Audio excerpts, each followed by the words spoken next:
in collaborazione con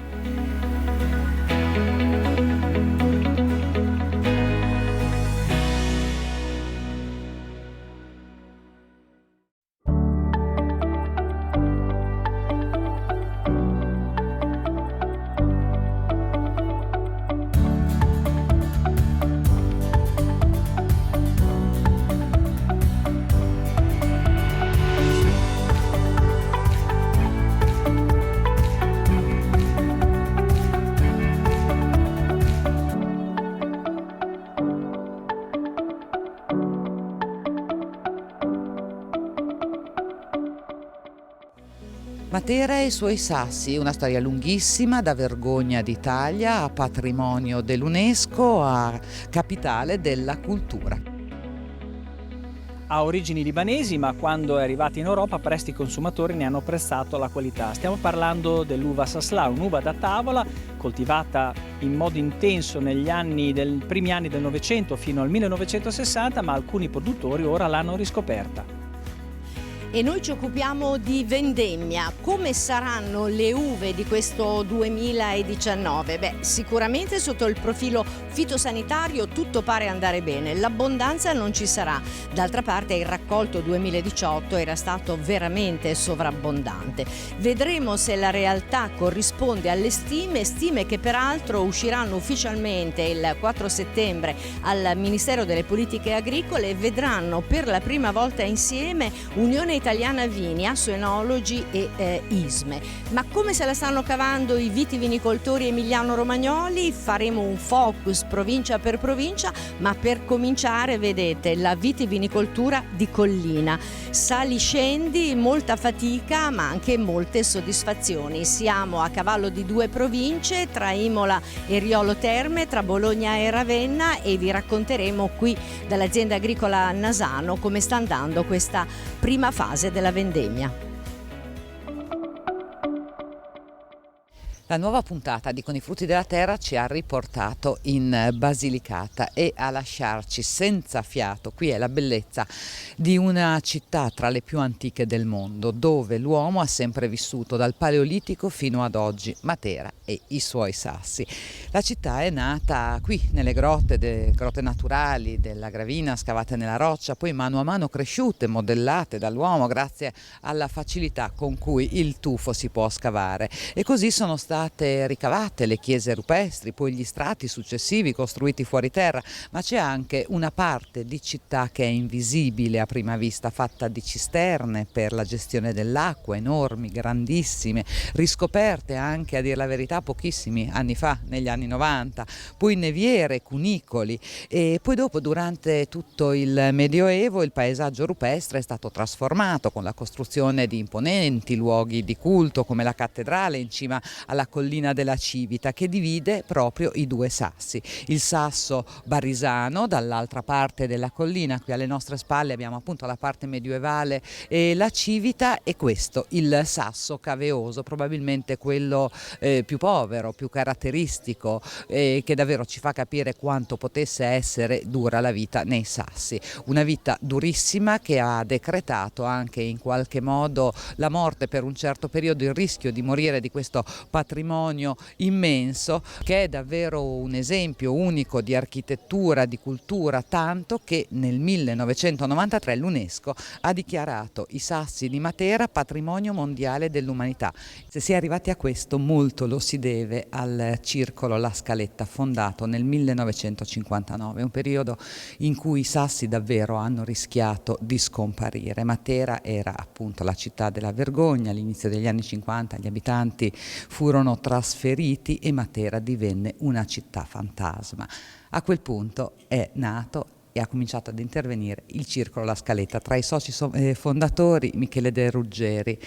Un percorso bellissimo, devo dire, ci avete regalato col vostro lavoro un patrimonio stupendo, commovente, e avete censito tra le altre cose anche queste chiese rupestri. Sono tantissime e questo forse è uno degli esempi più belli. Dove ci troviamo? Madonna delle Virtù e San Nicolò dei Greci sopra. E la Madonna delle Virtù è sicuramente, dal punto di vista architettonico, la chiesa rupestre più interessante. Quindi pensare che i monaci hanno ricavato questo spazio liturgico togliendo materiale e non apportando.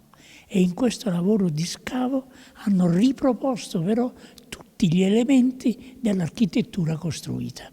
La colonna, il capitello, fino ad arrivare alle cupole. Ecco, davvero si dice che Matera è architettura al negativo, nel senso che non si costruisce, non si aggiunge niente, ma si scava. E davvero l'impressione è di essere in una città che si è stratificata secolo dopo secolo, millennio dopo millennio, è cresciuta su se stessa. Certamente. E poi appunto togliendo questo materiale non veniva buttato via, ma con questo materiale venivano costruite le case fuori terra. E quindi abbiamo questo matrimonio tra roccia, cavità che diventano poi chiese, cantine, eccetera, e case costruite. E un'altra cosa che bisogna dire di questi sassi di Matera, che ci vivevano tutti, ci vivevano i ricchi e ci vivevano i poveri.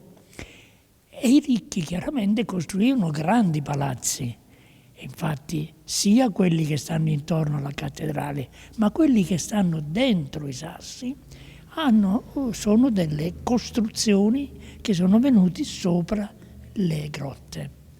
Infatti è incredibile, bisogna solamente visitarla, conoscerla. Tra l'altro è diventata patrimonio mondiale dell'umanità non tanto per la sua bellezza, la particolarità, ma proprio per una cosa molto particolare, la gestione delle acque. Certamente, perché l'acqua è la vita e probabilmente già nell'età preistorica l'uomo si è insediato qui perché c'era questa che viene chiamata la gravina di Matera, che è un corso d'acqua che scorre tra questo canyon della Murgia materana. E quindi l'acqua però poi, quando la popolazione ha preso possesso di tutto lo spazio che oggi vediamo tra il Sasso Barisano e il Sasso Cavioso, è diventata numerosa questa popolazione, ha dovuto fare tutti dei lavori di captazione, decantazione e conservazione delle acque, e tutto questo sempre con elementi scavati nella roccia. E dopo aver visitato questa splendida città, chiudiamo ovviamente con quelle che sono le eccellenze, con alcune delle eccellenze gastronomiche della cultura di Matera. Qui con noi Francesco, che è lo chef del ristorante L'Abbondanza Lucana. Che cosa abbiamo qua davanti? La storia della gastronomia lucana di Matera? Sì, non solo di Matera ma anche della nostra bella collina materana. Questo è un piatto tipicamente nostro della collina, che è della salsiccia sbriciolata con il peperone di Senise e finocchietto selvatico. Non è altro che l'impasto del salame, che in antichità si faceva la prova se era buona di sale. Nel momento in cui il sale, tutte le signore intorno a tavola vedevano che il sale era giusto, si riempiva e poi si appendeva e si faceva asciugare. Quindi la questa famosa lucanica. Questa è la prova del salame. La prova del salame, e quindi si faceva proprio in un pentolino, termine dialettale, proprio sartacenielle si chiamava, proprio questa cosa piccolina, tutta deforme, perché oltre negli anni, anche per 20 anni, era sempre il solito pentolino che si recuperava l'inverno, tutto deforme.